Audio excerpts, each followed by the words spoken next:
নওগাঁর মান্দায় এক গৃহবধূর নামে মিথ্যা অপবাদের পর ক্ষমা চাইলেন স্থানীয় গণ্যমান্য ব্যক্তিবর্গ ও আত্মীয় স্বজনের মাধ্যমে পার্শ্ববর্তী বাড়ির মৃত ময়াজউদ্দিনের ছেলে আইনউদ্দিন।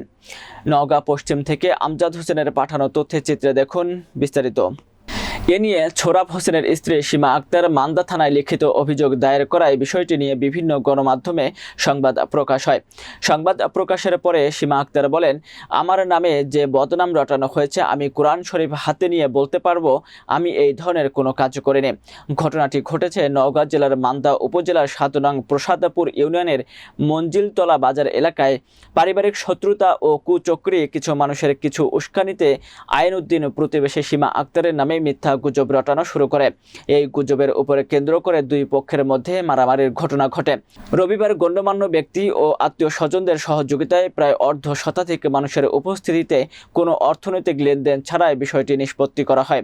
সে সময় আইনউদ্দিন বলেন, বিষয়টি ভুল বোঝাবুঝির মাধ্যমে কিছু কথা বলেছে।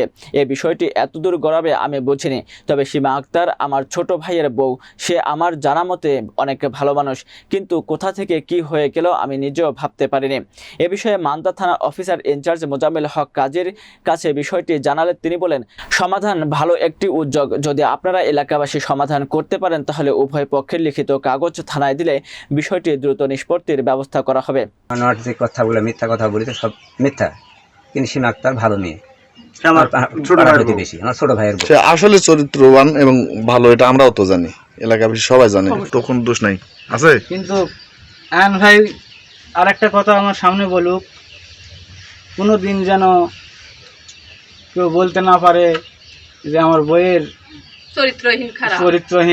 চরিত্র খারাপ বা আমি তার কাছ থেকে টাকা পয়সা নিয়ে আফিস হয়েছি, এরকম কথা যেন কিছু না বলতে পারে কোনো দিন কেউ।